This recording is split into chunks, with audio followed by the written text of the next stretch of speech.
I'm Emma and this is Emma Rosen Books. I wanted to review for you today this book, All the Light We Cannot See.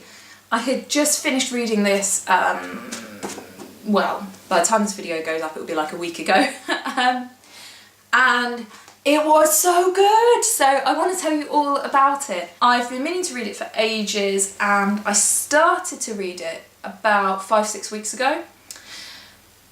And I read like the first couple of pages and then I got distracted and I can't even think what it was that I decided to read instead, but there was something else that I ended up going, actually I'm not going to read this right now, I'm going to read something else. Can't remember what it was. So then I picked this up again 2-3 weeks ago. I've loved it. It's just wow. This book has two main characters. There's a blind French girl called Marie-Laure who lives in Paris initially and then moves to Saint-Malo. The other main character is a boy called Werner who lives in Germany. There's like a mystery in the backdrop of this book about this diamond that's supposed to bring, it like protects the person who owns it but then brings terrible bad luck to everybody around them.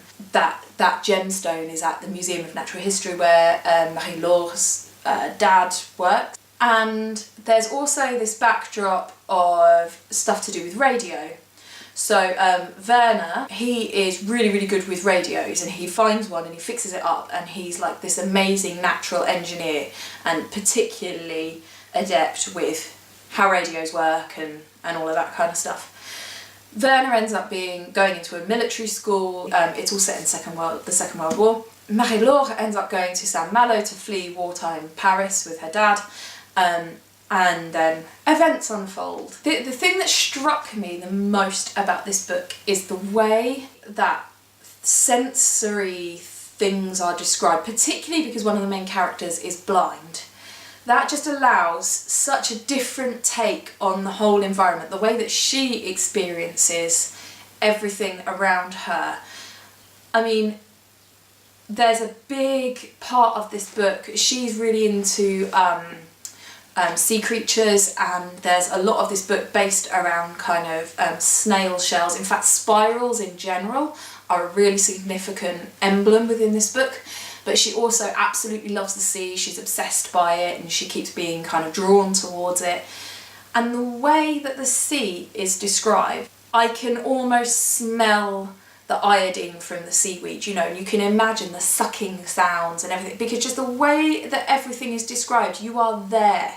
Particularly because the whole book is written in present tense as well, which obviously adds to that feeling of like, yeah, I'm there with you. It makes everything so real and so dramatic. And there were so many passages of this book where I was just like, wow, that's beautiful.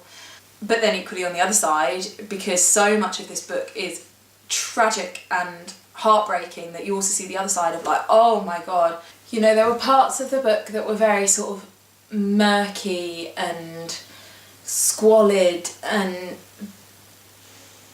it was just, yeah, that whole, the descriptive power of this book is incredible. There's also a real juxtaposition, I think, between a lot of the characters are very innocent and just beautiful characters that you feel for so much, and then that is contrasted with just this horrible world around them. I would say that the only particularly nasty character is Von Rumpel, and the way that he's described as basically just rotting is kind of adds to that, the whole image of what he's like. But even you have a certain amount of a feeling for him because of his ill health, and that you understand why he's in the situation he is, and that whole idea of innocence within the book, and like the things that are working against innocence all the time, and that you know, that were just unavoidable. It just adds to it being even more heartbreaking. There are several tragic instances within this book, and each one of them had me completely gasping and shocked and upset. And I think because this is set in the Second World War, there's an awful lot of factual stuff, the real things that happened in St Malo and within certain organisations and stuff, and what it was like in Paris and with people fleeing the city. You know that those things are real. You know that this writer has done a lot of research about what it was really like for people. And so when they go through these awful things, you know that that's realistically what experiences were like for people in the Second World War, and that yes, they're fictional characters, but they could be real. There would have been people who experienced things similar to what some of the characters did in here. You know, what would it have been like being blind in the Second World War, and how would you have coped with things, and what would it have been like being a young boy who's been thrown into the military? This is one of those books where I had a hangover from. I mean, you do find out a little bit about what happens to some of the characters, but there are things left unsaid. But also some of the characters who don't make it through the book. I had such heartbreak for them, of like, no, but I want them back. I want them to be okay. And then the characters who maybe have survived, but their lives aren't all that great, you think, but I want them to be happy. Like, I was so invested in them and I wanted everything to be all right and everything to work out. And it kind of lingers in your mind for a few days, thinking about what happened in the book and how you felt about it. The other thing is the way that time is played within here. You have sections that are towards the end of the story, and then it keeps going back. So you get, this is happening like now, it's not now, it's based in the 40s, and then we go back and then this happens. And then we just keep seeing like what's building up to this point.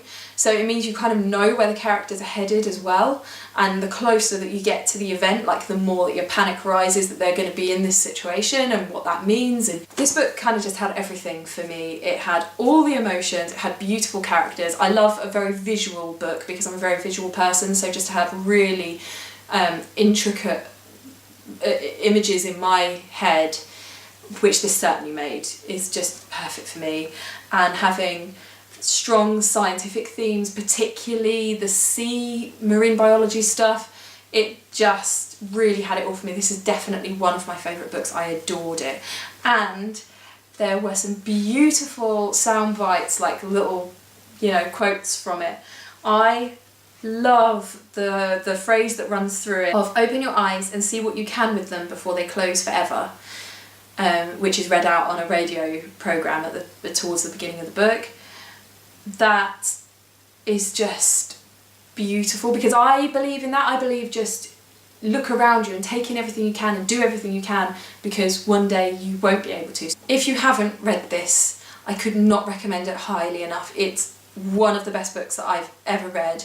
If any of that appeals to you, of like love and heartbreak and tragedy and beauty and science and World War II and senses and all of that, all wrapped up with the most beautiful, beautiful characters and a gorgeous story, then I thoroughly, thoroughly recommend it. And I'm definitely going to seek out other books by this writer. Read it. I'm going to include this in my wrap-up next week. So please like if you did. Please subscribe for more bookish and writerly videos. Please leave me comments about what you thought of this book if you've read it, or if you'd like to read it, or thoughts about this book, or any other recommendations of things that you think I might like or anybody else might like in the comments. And I'll see you all again soon.